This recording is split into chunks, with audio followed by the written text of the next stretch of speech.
Jadi sandwich itu menyumbang revenue sebesar 62,1% dari total penjualan si bistro yang ini. Oke, itu maksudnya dari tabel yang kolom ke-8. Kemudian kalau misalnya dinanyakan bahwa berapa sih bobot kontribusinya, nah ini yang kita sebut sebagai yang di kolom ke-9 ya. Jadi misalnya dengan kita menggunakan data ini, kita sudah mengetahui bahwa bobot kontribusi kan totalnya adalah 0,47 untuk setiap dolar dari setiap penjualan ya. Jadi kalau misalnya kita mau coba hitung BEP dalam satuan dolarnya ya, karena ini satuannya dolar semua ya, kalau nanti ada satuannya rupiah ya berarti BEP dalam satuan rupiah ya. Jadi F atau si fixed cost ya, fixed cost tadi kan di awal dikasih tahu bahwa fixed costnya itu adalah 3.000 per bulan, oke, 3.000 per bulan. Tapi jangan lupa data ini annual itu berarti data tahunan. Makanya di sini 3.000 kita kali 12 karena dalam satu tahun adalah 12 bulan. Lalu dibagi dengan ini yang tadi total yang bawah ini itu merupakan si weighted contribution yang di kolom ke-9. Jadi kalian bisa langsung ambil totalnya aja. Totalnya adalah 0,47. Dapat ternyata kalau dia mau BEP itu setidaknya revenue-nya itu adalah sebesar 76.596. Kemudian kalau misalnya kita mau tahu BEP-nya tapi secara daily gitu ya. Nah, misalnya secara daily itu kan kita tahu ini kan dalam satuannya tahun ya. Dalam satu tahun itu diasumsikan kan memang ada 52 minggu di mana si bistro ini diinfokan ya, kalau dari soal itu adalah dia kerjanya adalah 6 hari.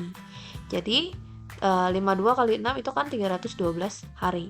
Jadi kalau misalnya kita mau cari BEP dalam waktu harian, tinggal dibagi aja BEP tahunan, kita bagi dengan jumlah harinya, dapat ya, berarti sehari itu setidaknya penjualan harus 245,5 dolar seperti itu.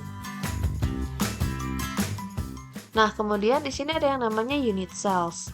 Unit sales ini sebenarnya perhitungan yang digunakan untuk multi cash ya. Jadi ini sebenarnya merupakan lanjutan dari multi product cash ini. Jadi misalnya dengan di example S7 kamu ya, kalian bisa lihat Le Bistro itu juga pengen tahu break even point kalau misalnya untuk sandwich aja nih. Jadi bukan keseluruhan.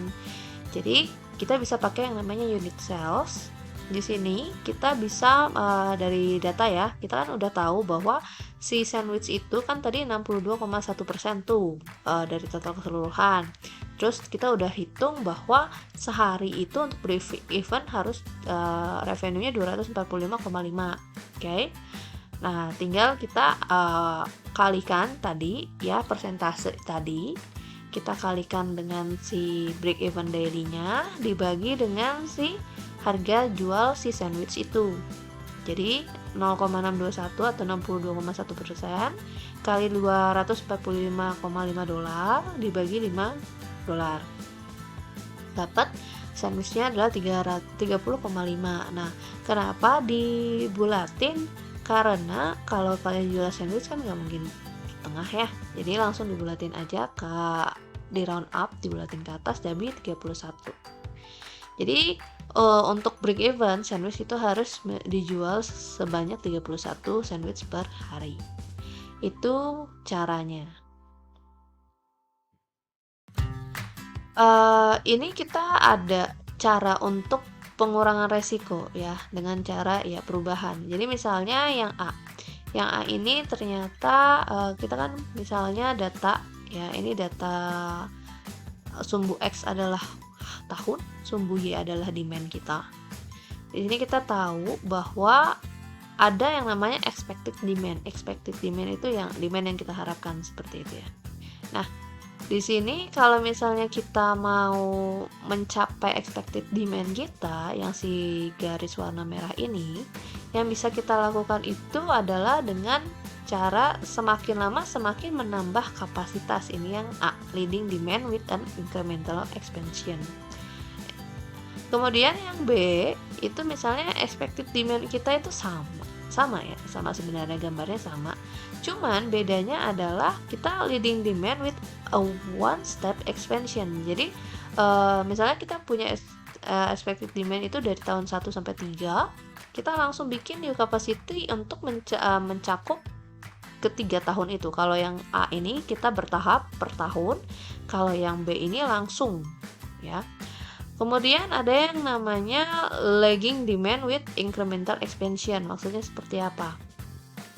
Jadi misalnya kalian punya expected demand sama ya, cuman bedanya adalah kita menyesuaikan gitu. Jadi kita menyesuaikan perubahan ya, perubahan kapasitas itu yang warna kuning ini berdasarkan dengan kekurangan yang dibutuhkan kayak gitu. Jadi sama dengan yang A, bertahap. Cuman kalau misalnya yang A itu kita lebihkan kapasitasnya, sedangkan kalau yang C ini kita sesuaikan dengan kekurangan. Nah, kalau yang D ini yang bisa kita lakukan ini adalah kita melakukan yang namanya penambahan kapasitas tapi rata-ratanya aja, jadi nggak keseluruhan. Jadi misalnya dengan gambar yang sama sebenarnya expected demand-nya sama semua untuk A sampai D ya, tapi new capacity-nya itu ya rata-ratanya aja. Jadi misalnya untuk tahun pertama kita hitung rata-rata kekurangannya berapa, berarti kapasitas tambahan untuk tahun berikutnya disesuaikan dengan kekurangan di tahun pertama. Terus yang tahun kedua juga sama, tahun kedua kurangnya berapa, berarti tambahannya nanti masuk ke tahun ketiga, begitu seterusnya. Ini adalah strategi yang biasa bisa dilakukan oleh perusahaan. Jadi tinggal perusahaan pilih yang mana sesuai dengan kebutuhan dan kemampuan. Sebenarnya di bab ini kita mempelajari juga terkait EMV ya. EMV itu adalah economic monetary value. Hanya saja memang tidak akan saya bahas lebih detail karena nanti EMV ini sebenarnya akan lebih masuk kepada mata kuliah riset operasi bisnis. Tetapi saya kasih gambaran umumnya dulu aja ya. Jadi misalnya untuk keputusan kapasitas kita dapat penggunaan EMV dengan contoh yang ada di example S8. Jadi ini adalah Southern Hospital Supplies. Jadi ini adalah sebuah perusahaan yang memberikan supply kepada rumah sakit ya.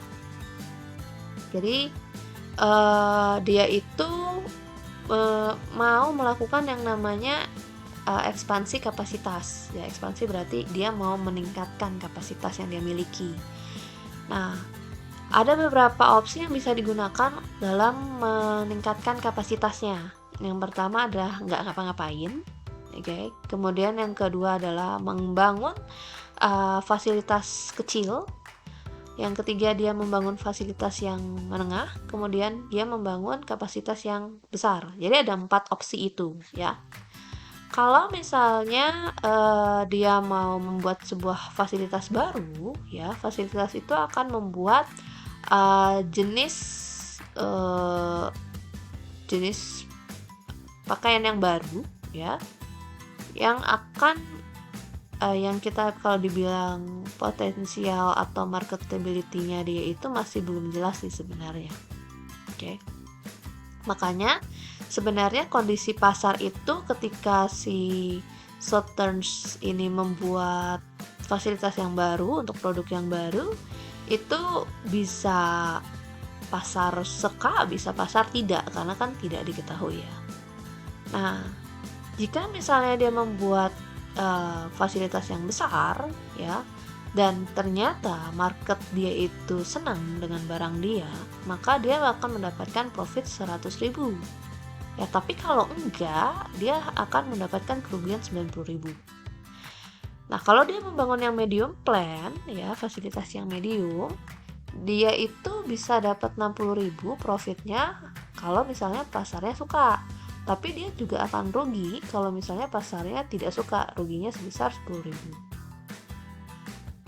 Kalau fasilitasnya kecil ya, dia dapat untungnya memang lebih kecil sih, tapi ya 40.000 kalau misalnya marketnya suka. Tapi dia hanya akan mendapatkan kerugian 5.000 kalau marketnya nggak suka ya. Kalau misalnya nggak ngapa-ngapain ya berarti ya nggak dapet apa-apa kan, berarti kalau nggak ngapa-ngapain ya kita nilai EMV-nya 0. Lalu dia mengatakan bahwa ada sebuah riset pasar yang mengindikasikan bahwa si Sotheby's itu akan mendapatkan favorable market sebesar 0,4, jadi 4%, 40% kemungkinan. Sedangkan sisanya dia unfavorable, jadi 60%. Nah, untuk perhitungan EMV, ya, expected monetary value, kita akan menghitung untuk setiap alternatif. Jadi EMV large plan, medium plan, small plan, dan do nothing. Yang kita lakukan adalah kita mengalihkan si persentase dari kemungkinan yang terjadi, yaitu tadi kalau kita di sini pilihannya antara favorable market atau non favorable kan, unfavorable. Jadi untuk yang favorable itu kan 40%, jadi 0,4 kita kalikan dengan apa yang didapatkan perusahaan kalau misalnya pasar dia itu favorable atau suka gitu. Jadi misalnya untuk yang large plan dikatakan bahwa dia akan untung 100.000 gitu kan, kalau misal favorable berarti 0,4 kali 100.000. Yang medium plan dia akan dapat untung 60.000 kalau suka gitu kan, 0,4 kali 60. Untuk yang small plan dia akan dapat 40.000 kalau suka, jadi 0,4 kali 40.000. Nah, kalau do nothing karena sebenarnya sama sih rumusnya 0,4, tapi kan karena nggak ngapa-ngapain ya tetap dikali 0, jadi 0,4 kali 0. Lalu kita tambahkan dengan kemungkinan yang berikutnya. Kemungkinan berikutnya yang kedua adalah unfavorable. Unfavorable itu berarti yang tadi 60%. Jadi kalau misalnya 60% yang last plan dia rugi 90, kalau rugi ya kita tetap tulis minus gitu ya. Kalau misalnya untung ya maksudnya tetap dapat keuntungan ya ini positif gitu ya. Nah, sama dengan yang medium dan small plan, dan untuk do nothing karena memang dia nggak apa-apa ya 0,6 kali 0. Jadi 0 tambah 0 ya 0 gitu ya. Nah, ini totalnya kalian totalkan aja dapat kalau EMV large plan minus 14.000 berarti kita rugi, EMV medium plan berarti positif 18.000 berarti kita untung, EMV small plan berarti kita untung 13.000. Nah, kalau misalnya ditanya berarti sebaiknya kita menggunakan alternatif yang mana, kita akan mencari, namanya juga kita bisnis ya, berarti kita mencari keuntungan yang paling besar, yaitu yang plus 18.000. Berarti kita bisa memberikan istilahnya keputusan bahwa sebaiknya short term membangun yang medium plan. Inilah untuk gimana sih cara menghitung EMV pada keputusan kapasitas seperti itu. Dari saya cukup sekian. Kalau memang ada yang masih bingung itu mungkin bisa ditanyakan melalui WhatsApp.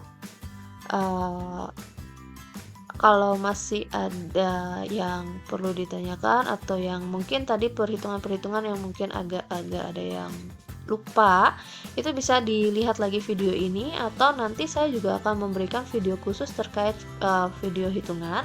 Dan untuk tadi yang materi-materi yang tadi saya berikan, bilang ada videonya juga, yang tadi saya skip juga ada videonya, nanti kalian bisa lihat di Google Classroom. Demikian materi dari saya, semoga dapat dipahami dengan sangat jelas melalui video ini. Kita jumpa lagi di pertemuan berikutnya. Terima kasih.